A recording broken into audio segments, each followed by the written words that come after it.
Welcome back to Voltage Bros. I'm Kenny. And I'm Jarom. And today we're going to talk about the movie Venom: The Last Dance. So the fun thing about the Venom movies is just how consistent they are. They chose a theme from the start, and that's just the theme that they stuck with. Yeah. No matter how weird or dumb I think it is, at least they stuck to what they wanted to do. Sticking to being mediacore. Yes. Yeah.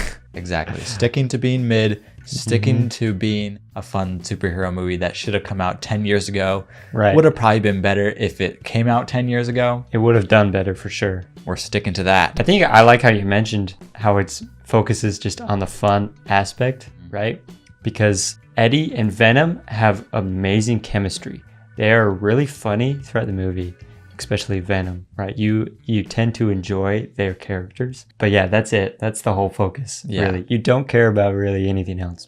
Yeah, well, they did a good job at keeping the focus on Eddie and Venom, even though they did add a few extra characters in this movie. They give them just enough background so that we understand what's going on. And then they put the focus right back on Eddie and Venom, which is really good because sometimes a lot of these movies, superhero movies that want to set up other sequels, they'll just end up being about that character. Right. Like Black Widow Right. was basically a lot about Black Widow's sister so that we could have her in multiple other movies later on instead of being about Black Widow. But this one sticks to being about Eddie and Venom, which is great.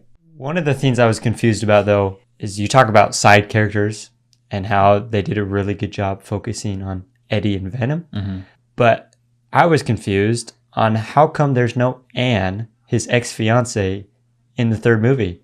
They just got rid of that side character. Right, exactly. With no explanation either. Yeah, it made me think that I missed something. Yeah, me too. But you just watched the first and second one recently. So I did. We didn't miss anything. No, the second movie ended and it almost implied a little bit that maybe there's still a little bit of a spark. And then it just ended. And so I assumed she'd be in the third one. And they don't even talk about her, I don't think. She's not brought up once. They kind of mention, hey, you could have had a family like this, Eddie. Yeah. He's like, yeah, I could have. He could have had a family like that. So maybe it's implying that he just let go completely. Yeah. I don't know. Didn't really give much of an explanation there. Speaking of the other side characters, I really thought the other symbiotes that show up in the movie were pretty fun. Yeah. I could tell that they were characters from the comics. It was awesome that they were showing up on screen. I had no idea who they were beforehand. Yeah. But the movie did a good job at being like, these are awesome. Yeah. Trust us. Yeah. And so it made me excited when a new Venom was on screen. Right. Even though I had no idea what they were. There was also one lady in front of us sitting at the theater who kind of went like this every time a new Venom showed up on screen. So she knew what was going on. Yeah. She was excited. Yeah. Yeah. I didn't really know. I just enjoyed the different aspects of each symbiote. I did learn in the second one that each color has like different powers and whatnot, which kind of became evident in this third movie because like the purple one had speed, electricity powers, one had big huge fists and whatnot. In the second movie, the red one seemed to be one of the more powerful ones because he could turn into a whole lot of different things. So they did follow that aspect. One aspect of the symbiotes that I was a little confused about that didn't work with the second and third movie was in the second one, the symbiote was just evil for no apparent reason. The only reason I could think of was he had joined with a murderer. But then in this third movie, they're all good and are protecting Venom. Right. And they're just good. But like what makes a good symbiote and what makes a bad one? Because they were all, I guess they were more ancient in the third one. In the second one, it had just been born from Venom. So I didn't understand that trail of thought. Yeah, because it did seem like the blue floating Venom was going to be the evil one. Yeah. It seemed like he was going to be the one that was going to fight Venom. And even when he said, hey, you need to make sure that you release the other symbiotes, I was like, oh, he's lying. Right. All those symbiotes are going to be evil. Well, and he almost implied that Venom needed to die. Right. Right. He didn't imply, he pretty much said it. Right. So, but then they end up wanting to protect Venom instead of And then he dies Venom. for Venom. Yeah. The one, yeah. So it was confusing their motives until it reached the end and it was the climax of them fighting with Venom. With Venom. So, Yeah. And he just knew that too, Venom. He was like, yep, they're on my side. Very confusing. One of the issues I had with the plot in this movie was it all revolved around them being careless, because this whole movie could have been avoided by just not turning into full form Venom at any point. Right.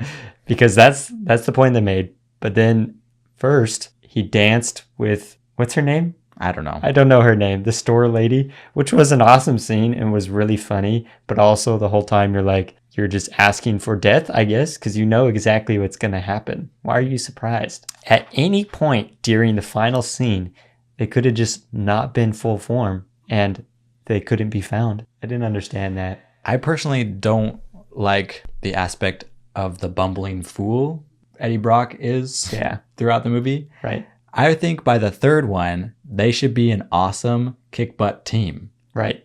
They should be able to say, "We are Venom" in unison. Right. By the third movie. We are Venom. Yeah. Like that kind of cold open where he saves the dogs. Yeah.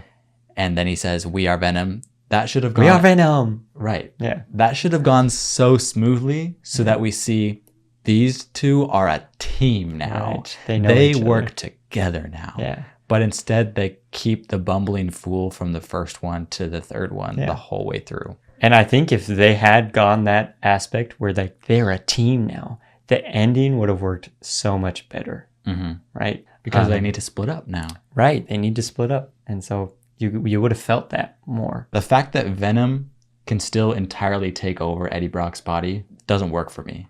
Yeah. Venom either needs to choose to not let that happen, or the only way they can function is because they are together. Because Venom saved Eddie's life in the first one, so now they always have to make decisions together. Right. There should be an aspect of when we work together, we're more powerful. Yeah. Not just Venom taking completely over and suddenly they're winning. I thought it was funny how they ended the story, but they couldn't fully commit to an ending. Yeah.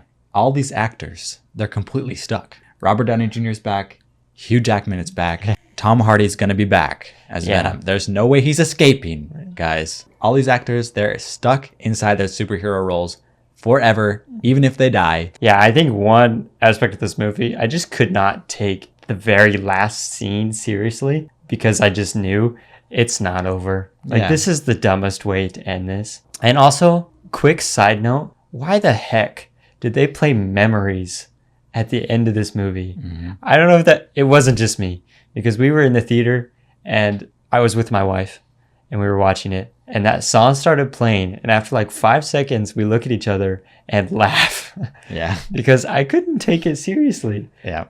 One, I was not invested enough. It wasn't serious enough for me to care. And two, that song did not fit. Yeah, the funny thing is that Memories was probably the song that fit the most out of all the music choices that they chose. Every time they chose to add a song in the background, wrong choice. It sucked. Yeah. Because it played, I thought it was a joke, and that like 10 seconds into the song, Venom was going to talk and be like, "We are Venom," or something. And so when that didn't happen, I was like, wait, they're serious with this. Like, this is supposed to be an emotional moment. They played Morgan Wallen and Post Malone in the credits. Oh, yeah. Yeah. It was, I had some help. Yeah, I exactly. think. Yeah. I feel like they just wanted to throw in some popular songs just because they could. Yeah. And they At any just, moment. it was horrible. I think it's funny how nostalgic the movie is about itself. And I personally don't think it deserves that much nostalgia about itself yet. Not at all. Like, the ending of Guardians of the Galaxy 3 is very nostalgic about itself. It's like, we made these awesome movies, plus we were in the Avengers, so it kind of deserves that nostalgic feel at the end. Right. And you do feel like they deserve it to have those last scenes of we're winning, we're awesome, and then the credits, they show all these awesome things about everyone. Right.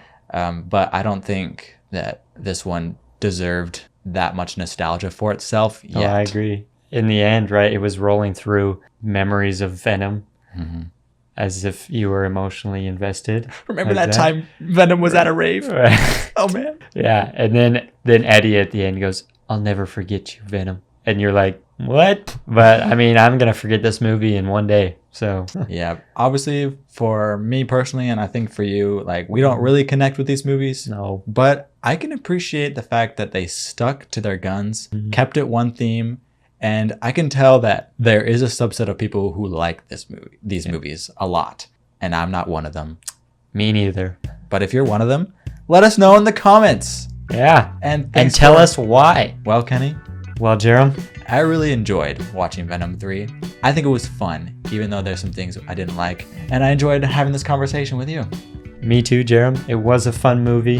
Those watching, remember to like this movie and subscribe if you like this video and want to see more. And as always, Jarom, Let's bolt.